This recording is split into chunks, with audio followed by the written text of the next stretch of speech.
I remember this scene in the very beginning. You want people to be engrossed in the drama of what's happening and to take Hux seriously?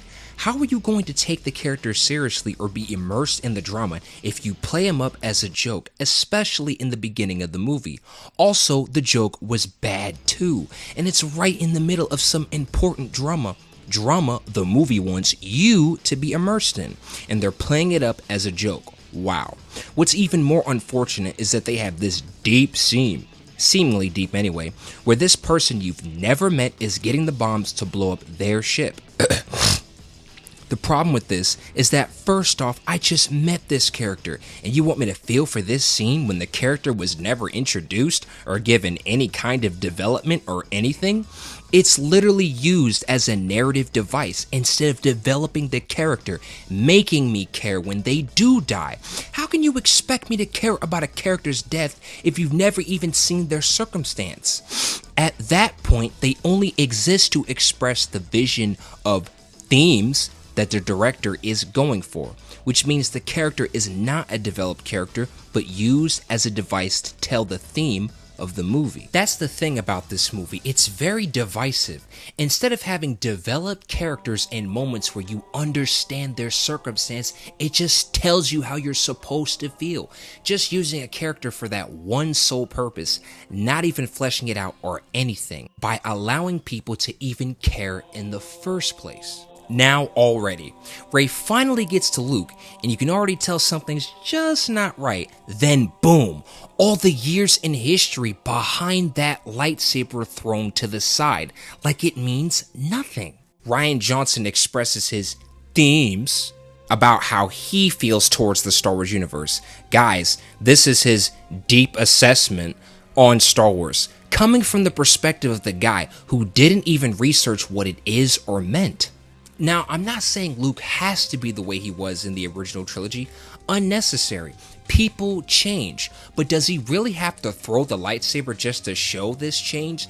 Especially when his change is off screen. We don't see what happened to Luke the past 30 years. And then they shoehorn in scenes like this to let you know, giving you no context or development as to how or why. Such hand-fisted storytelling and way to force themes down people's throats instead of allowing the audience to experience the theme for themselves. Way to take Luke to the extreme, just to show that he's different this time around. Now, to be fair, a lot of Kylo's and Rey's scenes are done quite well and have good dialogue and some interesting storytelling, bested by a girl who never held a lightsaber, but as you'll see throughout the movie, that Rey bested everyone she even encounters with no training, meaning how could Rian Johnson, the visionary who took Star Wars to bold new heights, critique J.J. Abrams when he continues the trend of having Rey best everyone she ever encounters with no training or character development? If you're continuing the trend yourself, how could you critique J.J. Abrams? Making Rian Johnson come across as a hypocrite. This is so annoying. What did you expect me to do? Face the First Order with a laser sword and all that? No.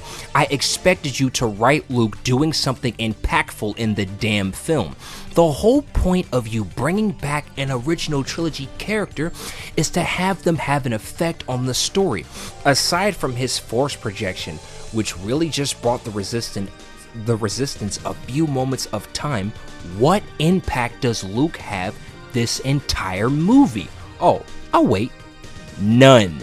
He doesn't impact the entire story. He doesn't even train Rey. They have a few scenes of breathing and a vision. No training, no character development, no any form of substance between Rey and Luke. None whatsoever. Talk about wasted potential. This leads me to my next point. If you're going to add original trilogy characters, what is the point of them being here if they have no narrative impact? Then Luke is nothing like the way he was. Okay, fine. You want to make Luke different? Is your way of making Luke different is having him contemplate killing his own nephew after he already spared his own father, Vader? Your way of making Luke different is to critique the Jedi of the prequels when he contemplated killing a kid? So you turn Luke into a hypocrite who criticized the Jedi way when he tried to kill Kylo, thus creating Kylo Ren. So why would he then critique the Jedi of the prequels? Your way of having Luke be different is to be reclusive. I get that part. But then he doesn't train Rey, has no narrative impact. You wanted Luke to be more reclusive and negative. You wanted him to be different. It's all about execution. Why go to these extremes just to make him different?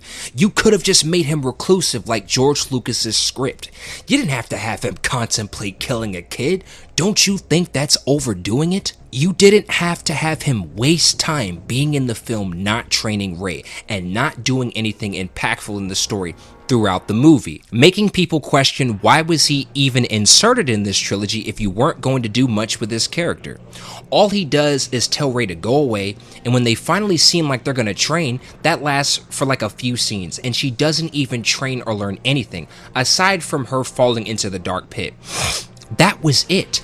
After that, she learns nothing and doesn't train in the Force with Luke. And yes, she even bests Luke in combat. No training, no character development or any development really between Rey and Luke, making their interaction disappointing. Now, here goes things that are actually good. When Kylo refuses to shoot the ship where Leia is showing the conflicts of his character, not bad.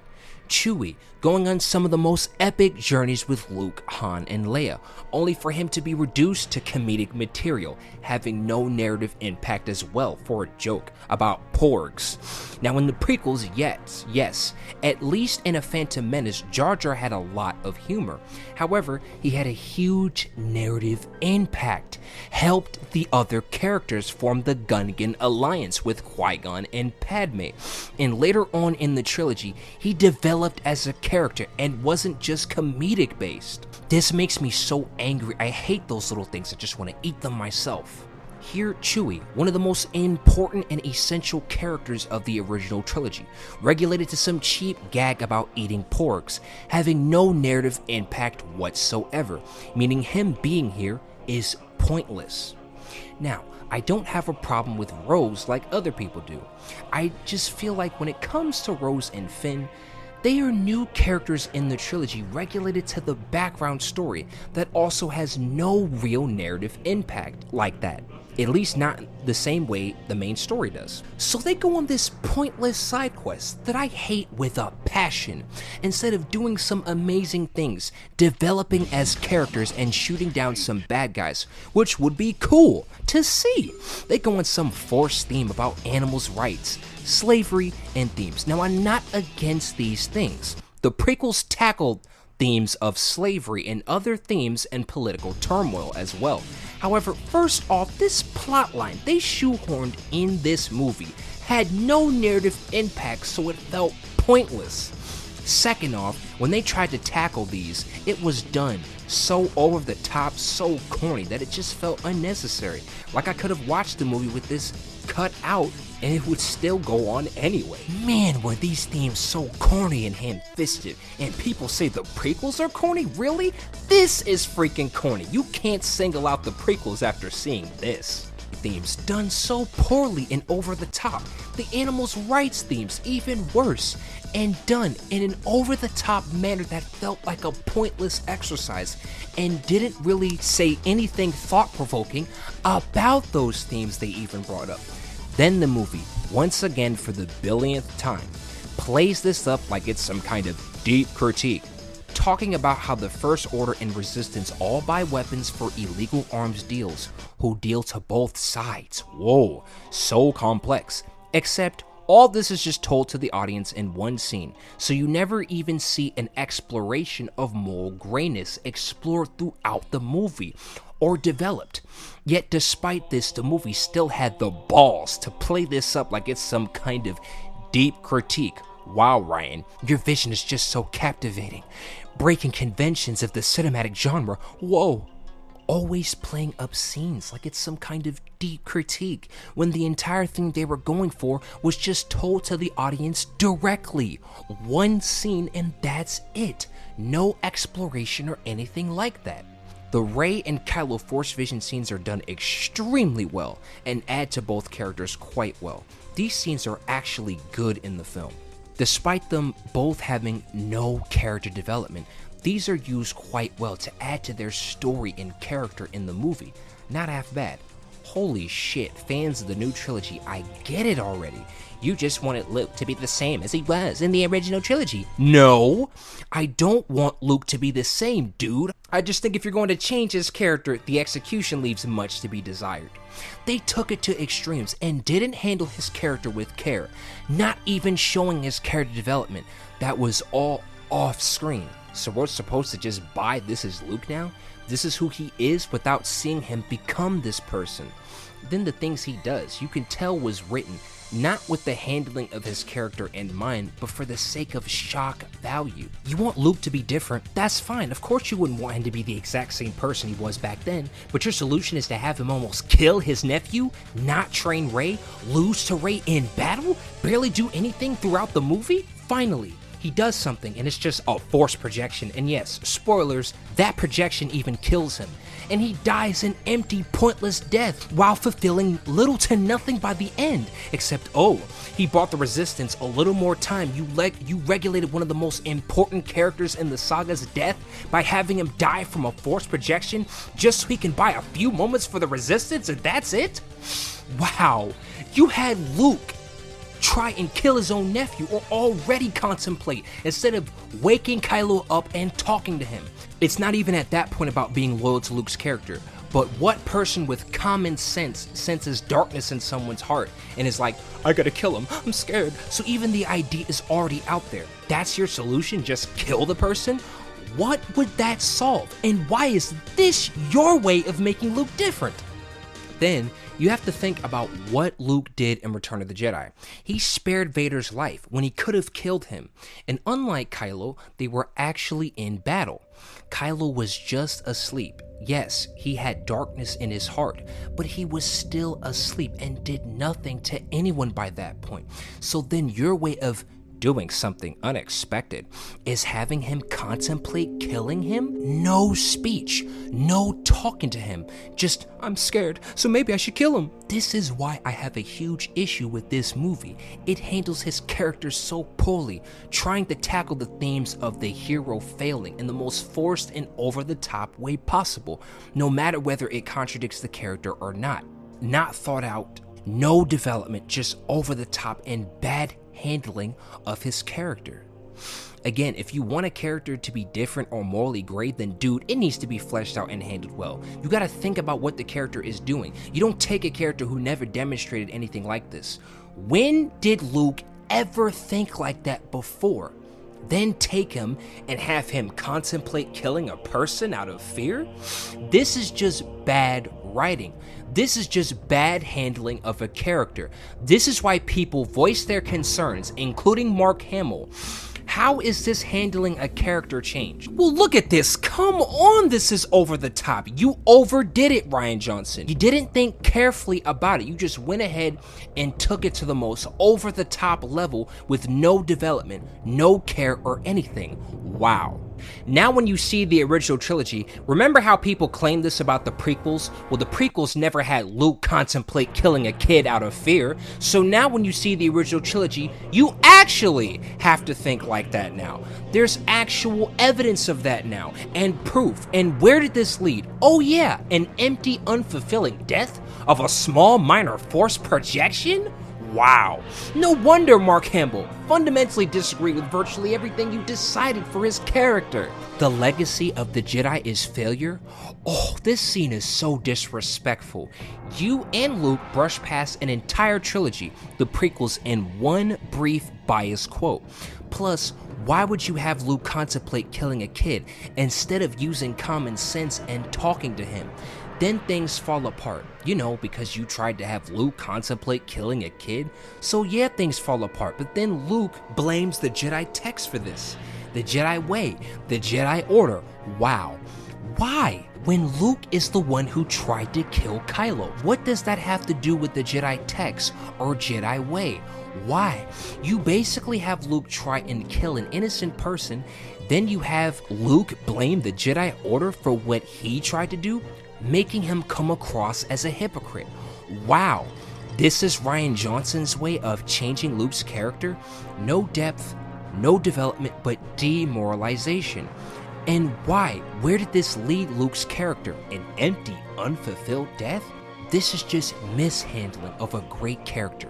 Again, he doesn't have to be the way he was in the original trilogy. With more planning and careful handling and understanding of the character, you could have done something great here.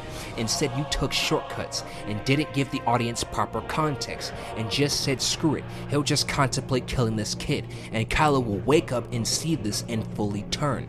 This is your solution? This is how you want to change Luke's character? Such mishandling of an otherwise great character. It's not about Luke not being the way he was in the original trilogy. It's the fact that you wanted to change his character in the most over-the-top manner possible. No care or handling of his character. Oh goodness, remember when I brought up the fact that people go on and on about the slapstick or jokes in the prequels? But you know what? Yes, the prequels had humor, but it didn't interfere with the weight or drama. However, in The Last Jedi, they actually have moments that are just beyond ridiculous during times where apparently you were supposed to take the scene seriously. Coins toppling a human guard? Really? And people get on the prequels and talk about the humor there? Man, that doesn't seem hypocritical or anything. Then you have all these so-called deep themes to deeply assess the Star Wars universe. Hey, quick question. Did Rian Johnson ever read the Expanded Universe or play KOTOR or The Force Unleashed? No, he didn't. So, you want to deeply assess a franchise you didn't think to do research on? How can you make a critical assessment on a franchise you didn't even do your research on? There are people in the expanded universe community who know more about Star Wars than people in Hollywood.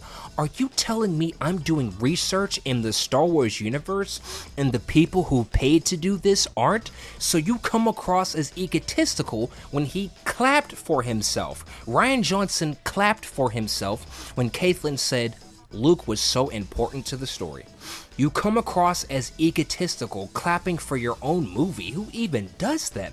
All because Mark Hamill wasn't riding the hype train and had questions about a character he's played for years? Rian didn't research. This is what happens when you make a trilogy with the idea of, that doesn't matter, it's too specific anyway, it's too much information, it's boring, I want to get to my vision already.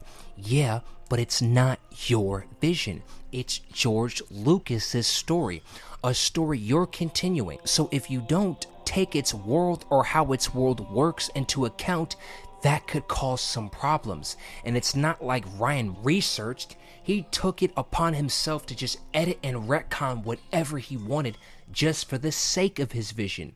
It's not yours. You're continuing someone else's story. So don't you think that researching that world is kinda gonna be important? And don't you think you'll come across a certain way if you play deep themes in a franchise that's not even yours, as if it's deep when you didn't even do research on it? So when someone who sees that, they're gonna have knowledge about the franchise.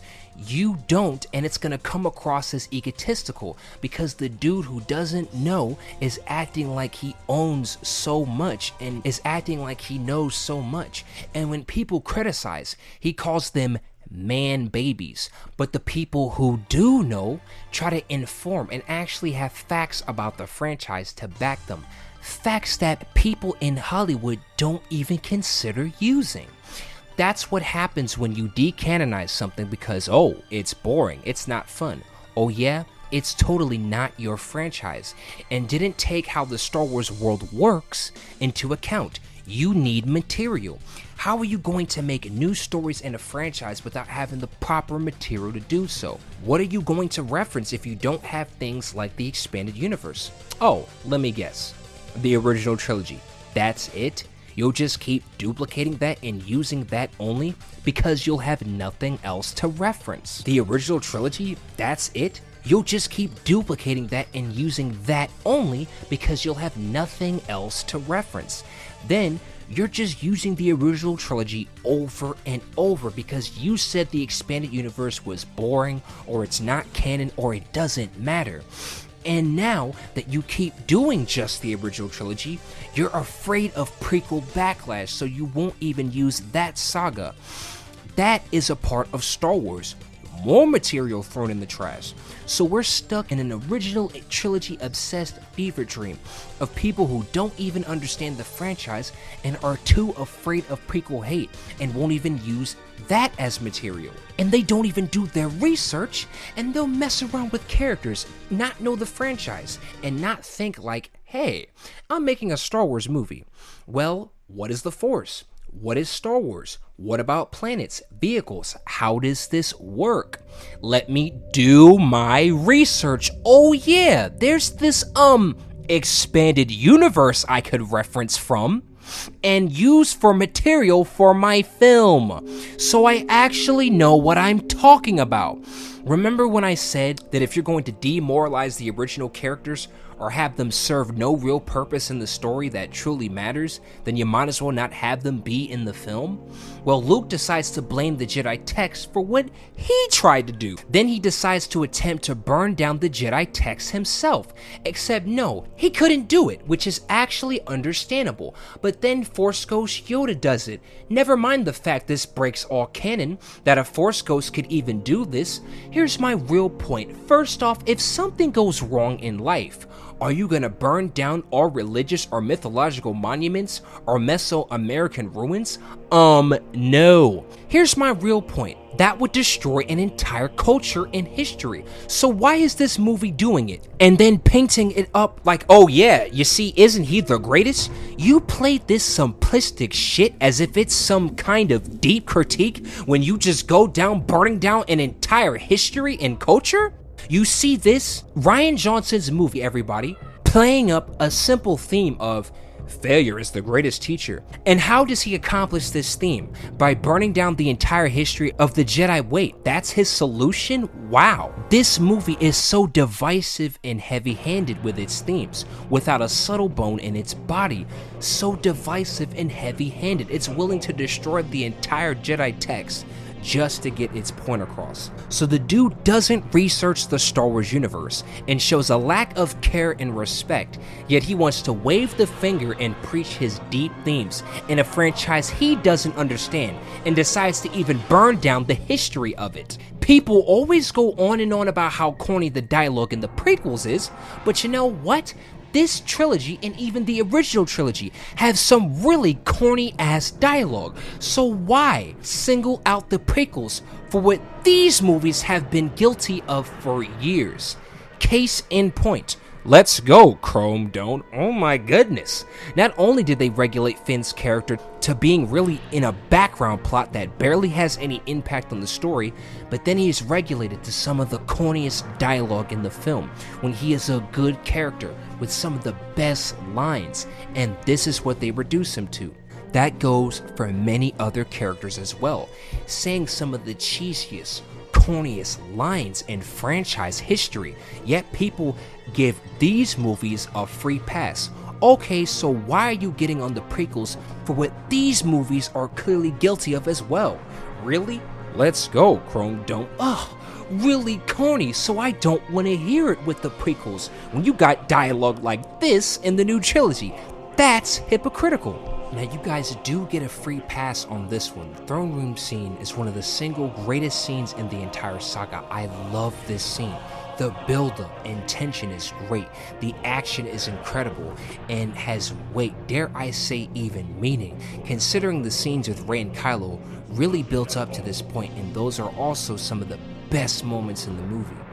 This is such a great and iconic scene, and I love it. So I will give you that, The Last Jedi, and Rian Johnson, and fans out there who love this movie. I will give you that. Oh yeah, I love Krayt as a planet, and I love the Battle of Krayt, for the most part, aside from the Millennium Falcon being there again. Just like the original trilogy, kinda nostalgia baity, but yes, I like Crate in the Battle of Crate. I love the scene where there's just a little shaky cam at just the right moment, showing Rian Johnson's good knack of cinematic detail. This was a good scene, and it was placed around the end of the movie. Unlike Hoth, which was in the beginning, I feel like Crate fits at the end, and that was good. The fact that you took characters and regulated them to the background that barely have any impact on the plot, cheap, corny, was poorly executed with no subtlety. They could have shot up bad guys, quipped a little, and had a chemistry and character development that would make me want to rewatch the film over and over just to see all that stuff. And this is what you regulate these characters to? I'm referring to Rose and Finn. Just some background plot that barely has any effect on the story. Wow. And admittingly, despite not having character development, Rey and Kylo still have compelling personalities, and they are engaging and entertaining to watch, so I still want to know what happens to them. They really just need character development. That's it. And Ryan critiqued JG when he didn't flesh out these characters in the grand scheme of things. Here goes this scene. Kylo decides to tell Rey to let it all go. Let the past die. Kill it if you have to, which ties into the themes of the movie. That is hypocritical coming from Disney and Rian Johnson and Caitlin when they all copied the original trilogy. So how are you going to tell other people to let go of what you copied off of yourself? That's hypocritical. But then, why is Kylo going to tell Rey, let go of the Sith and Jedi, if he's just going to rejoin the Sith anyway? Meaning what he states is pointless, because if he just rejoins the First Order anyway, why did he go on and on about letting go of the Sith and Jedi if he's just going to return to the Sith? So again, Ryan wants to tackle deep themes. Yeah, deep themes he didn't even go through with. So then he rejoins the Sith, and even though he tells Rey, let the Sith and Jedi go. Wow. Oh goody, destroying all Star Wars lore, showing that corporate entities in Hollywood don't even try and research the franchise they're trying to make a movie on. Wow. Special thanks to my brother, as he provided me a gift that allowed me to have a new microphone. Thank you, man. You're amazing. So Holdo uses the ship to use hyperspace upon the other ships to kill them herself in a kamikaze-like maneuver, being dubbed as the Holdo Maneuver. First off, if you could just have a ship perform hyperspace and blow up other ships, why don't you just take droids and use fleets and blow up their fleets? That's quite effective and can destroy entire fleets. So why hasn't this been done in the entirety of the Star Wars universe? You guys always get on the prequels. Meanwhile, these break lore, invalidating the entire previous films and previous space battles all in one go. But the prequels, I can't get those movies out of my head. Interesting. And after fulfilling little to nothing throughout this movie and having to sit through countless times where his character wasn't handled with care or consideration, finally, Luke actually does something impactful. He force projects himself for a brief moment to buy the Resistance some time. Then, force projections, which just got introduced into the Star Wars universe, and yet it just kills apparently. No explanation or anything, it just kills, and Luke dies, and it's really empty. All of the things Luke had ever experienced or went through all amounted to him being on an island, dying an empty, unfulfilled death alone, without really impacting the narrative that much. Wow. This is how you handle this character? And you wonder why people voice their concerns. Then Ryan, who hypocritically made fun of the Force Awakens script earlier in the movie by having Snoke state the thing of, you were bested by a girl who barely held a lightsaber. Oh really? But he continued the same trend of her beating everything and everyone she'll encounter with no development to her character or training. And the culmination of this in the end, when she wasn't even trained by Luke or anything or developed as a character, yet she moved all the big rocks, and it's played up like this huge triumphant moment for this character. Yeah, a character with no development. Then Luke force projects himself and dies. Why did they make this ending? Why did they handle his character like this? Why? God, I hate this. It's absolutely awful, and it's a poor way of handling his character, especially after what he went through in the original trilogy. This feels so emotionally manipulative. I cried multiple times seeing this ending, seeing the twin sons, only for his death to be empty and honestly unnecessary. This is such a gross mishandling of an otherwise great character. This is basically my issues with these films. They give the prequels all hate, but this movie in this trilogy always gets a free pass. Talk about double standards. And this is The Last Jedi. I am now out this piece. Rian Johnson's depth is overwhelming. I have to go sit down for a sec. And hey, if you check out that link in the description, my Patreon will be there. If you'd like to help, you can. And that would be cool. Special thanks to my brother as he provided me a gift that allowed me to have a new microphone. Thank you, man. You're amazing. Because of you, I have a new mic with better quality. You're goddamn awesome. Thank you, man. This was The Last Jedi. Thank you for watching. This was Tarragon, and I am now out this piece.